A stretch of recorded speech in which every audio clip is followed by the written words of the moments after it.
Chapter 15.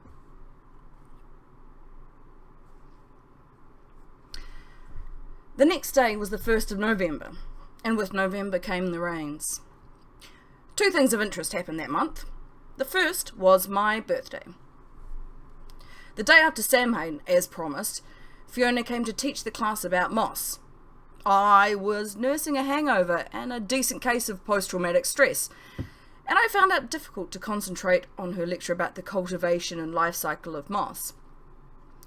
Fiona looked at me and Aletha curiously as we struggled through the quiz she set, but she let us join the others on the couches at the back of the class to sample some white. Instead of using a pipe, Fiona had brought along a rather curious contraption she called a vaporette that heated moss to the point of releasing the active chemicals, but not to the point of combustion that actually produced smoke. She had been working on it for the human population so they could use moss in the way Neathi did, who could spark it with Hyavan. And seeing as our moss was purely academic, it was an ideal way to try some of the different strains she had brought with her.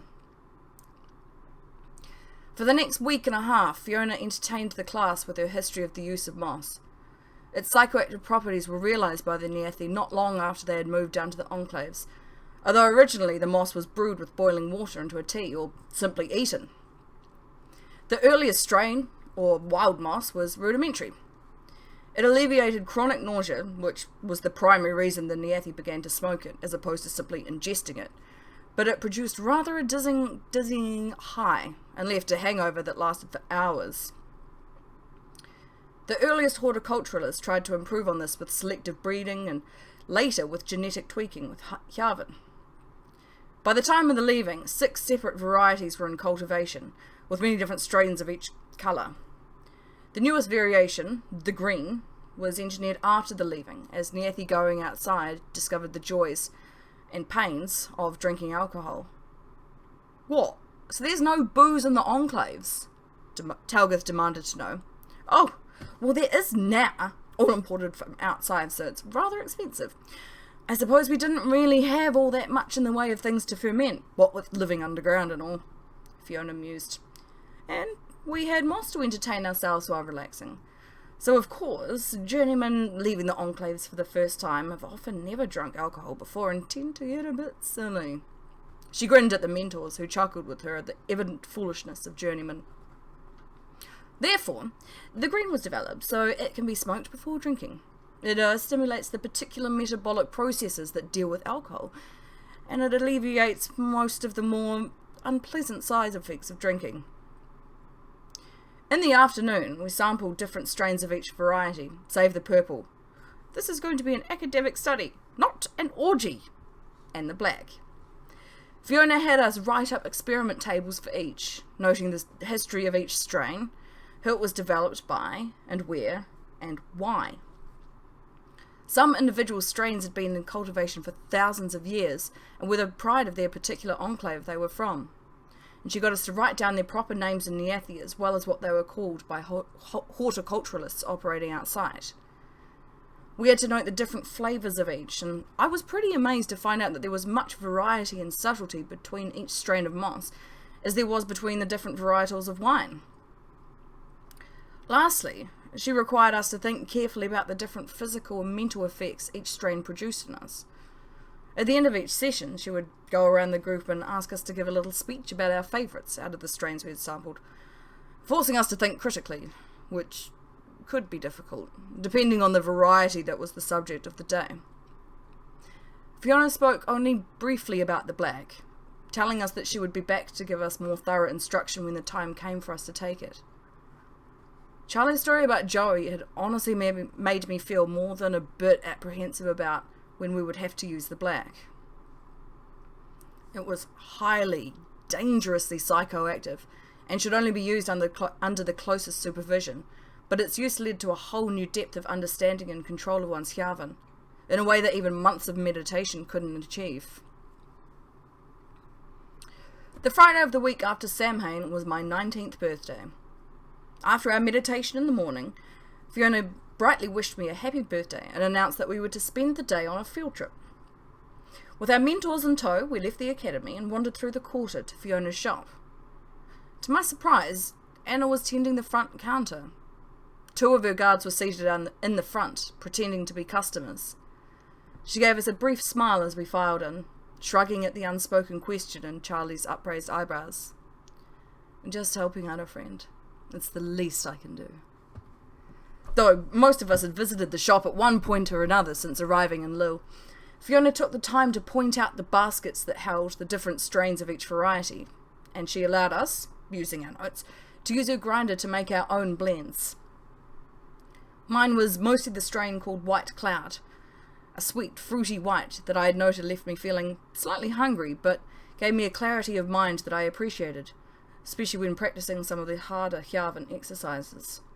I added a pinch of White Pony, a strain that was slightly musky and spicy and gave a wee kick of energy, and 2 pinches of White Silence, a strain that tasted remarkably like a good Jail's Head Riesling and did wonders for headaches.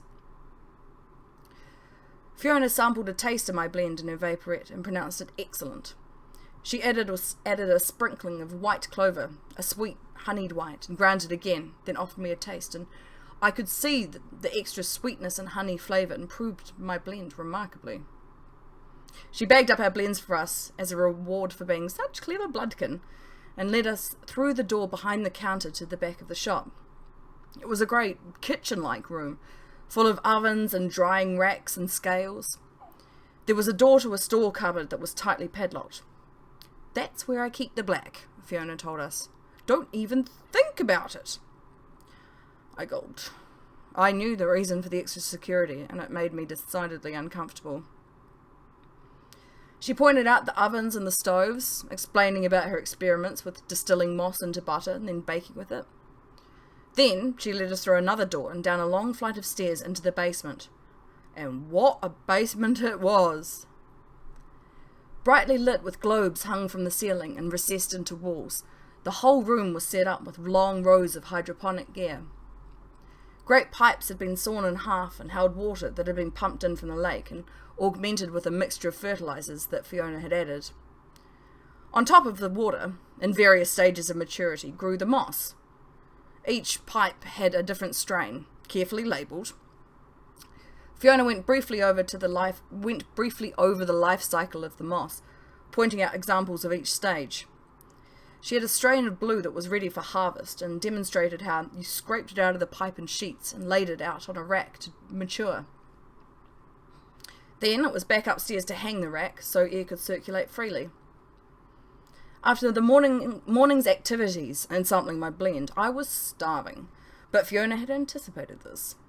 She had us sit in the front of her shop, then bought us a selection of her baked, moss-infused foods. I suspected that she was using us as kind of taste testers for her trials, but we certainly didn't mind. I munched my way through tiny meat pies with moss butter pastry, not bad, bacon and cheese pinwheels, actually not great. The flavour of the moss was too sweet and overpowering.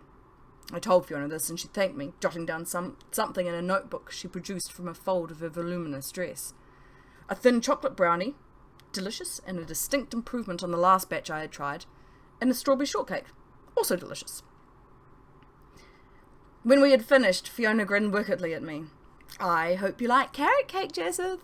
And she disappeared out the back of the shop, then reappeared, carrying a huge frosted cake with 19 candles burning on the top. Sweet little bitch. How embarrassing. I hadn't had candles on a cake since I was about 5. Everyone sang happy birthday to me as I felt myself blushing furiously, and I tried to blow out my candles without spitting too much on the icing too much. When everyone had eaten a slice and declared it marvellous, Fiona trundled the plate, littered with crumbs, back to the kitchen. She then gave us a talk on pipe selection. The vaporette we had been using was a prototype, though Fiona assured us that she was securing the use of a smith to construct some for sale soon, although they would be expensive. I had assumed that choosing a pipe was all about aesthetic taste, but this was not so. The length of the mouthpiece was important.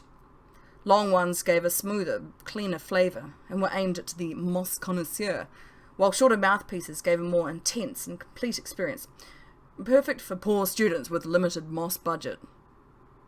Material was also important, and the best one depended on how you lit the moss.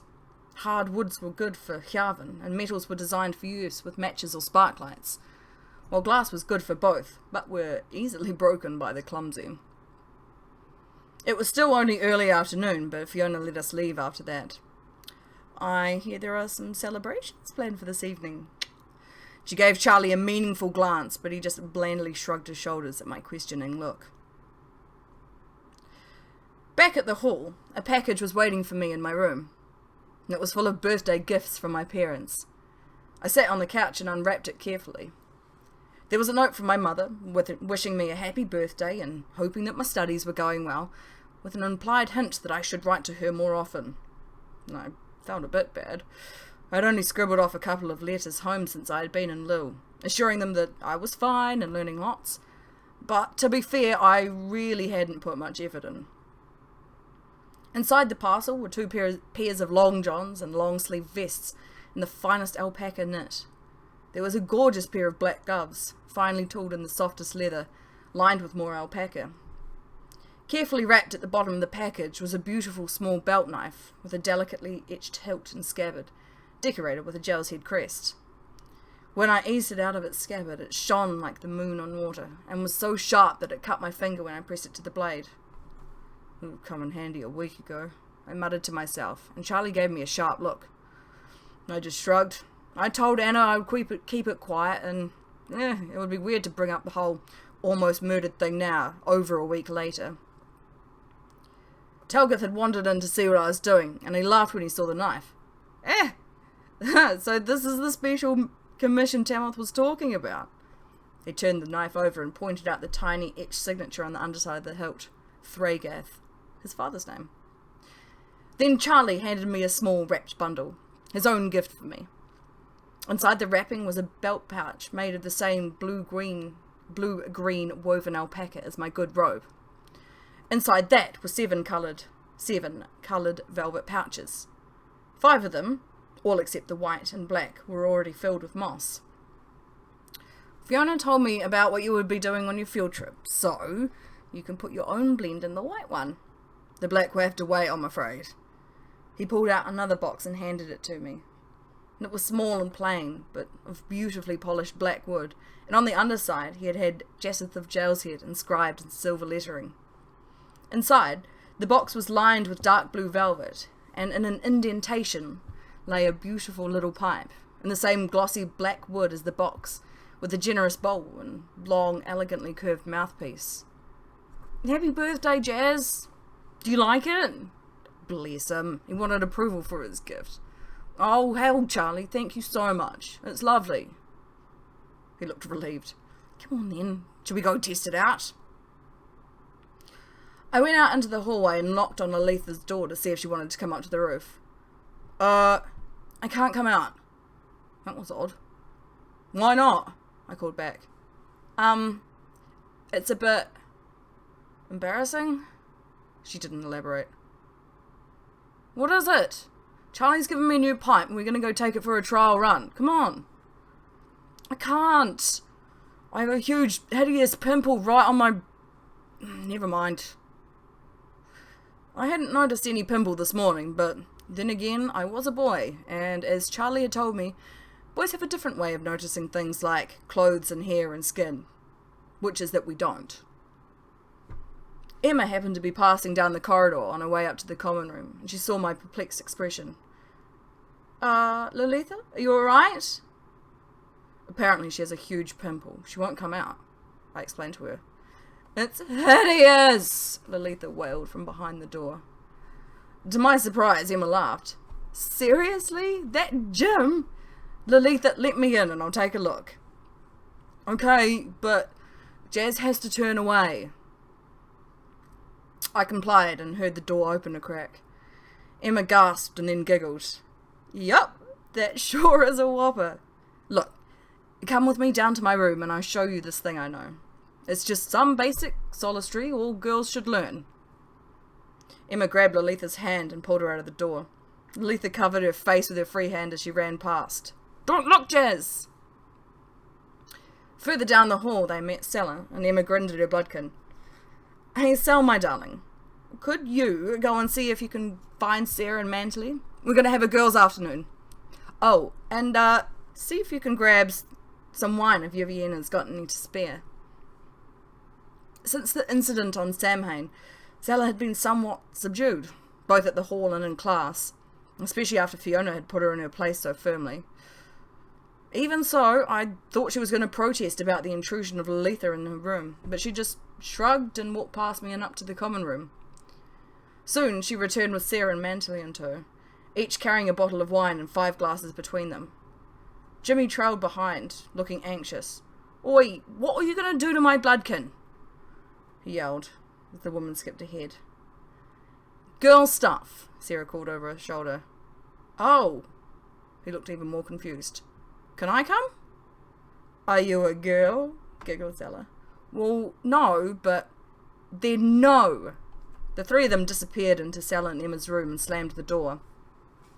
I wondered briefly if I should be worried about Lolitha, but from my place in the hallway I could hear corks popping and lots of giggling, and I realised I wanted absolutely nothing to do with whatever was going on in there. No, Letha? Asked Telgith when I joined him and Charlie back in my room, and I shook my head. She's doing girl stuff with the others. Ooh! I bet they're talking about, like, periods or something. His face was a dramatic grimace of horror. Bollocks to them! Us men can go start your birthday celebrations by ourselves! We collected Jimmy, who was still looking a bit lost and sorry for himself. I was first in my class in the lesbian, gay, bisexual and transgender module, he complained as we dragged him up the stairs. I could handle girl stuff. We grabbed the other boys from the common room and all squeezed out onto the balcony. Some gold? Charlie asked me, and I grinned and nodded. I pulled out my gold pouch and carefully packed the bowl of my new pipe. I tried to hand it to Charlie so he could light it, but he shook his head. It's your pipe, JJ. Why don't you do the honours? I had never lit a moss pipe with Yarvin before, and I felt a second of nerves doing it in front of all my friends. But I concentrated on the moss and grabbed my Yarvin and poked it in and... Oh, cock and bollocks! The moss had exploded out of the pipe and landed in a little smoking lump on the table. Everyone clapped and cheered mockingly. Yes, ha-ha, very funny. Charlie grinned at me and gathered up the moss, poking it back into the bowl. You're not supposed to get it your first time. Try again. This time I used way less Yarvin, moving the particles of moss cautiously until there was a little puff of vapour and the fire held. This time the cheering was genuine and I passed the pipe around. We chatted and laughed for a good hour up on the balcony, mostly at stupid boy jokes and Telga's off-colour remarks. But the wind soon grew too chilly, and the clouds hovering above the city threatened rain, so we moved inside. Right, I'm going to have a bath and get ready. Are you not going to tell me what you have planned? I asked the others. Telgith laughed and Charlie tapped the side of his nose. All in good time, birthday boy. Go on, enjoy your bath. Downstairs, the sounds of female hilarity were still emanating from Emma and Stella's rooms. Unwilling to even guess at what was going on, I went and ran my bath. I relaxed in the tub with one of Charlie's rather trashy novels until the water grew cool. Jumping out, I tried myself off and thought, what the hell, it's my birthday, so I dressed in my good robe over some of my new alpaca underwear. All the other guys and their mentors had also gotten ready for a night out, and they were gathering in the hall. So, what are we doing? Surely they would tell me now. Charlie grinned wickedly. We're taking you to the Gilded Rose. End of chapter 15. What?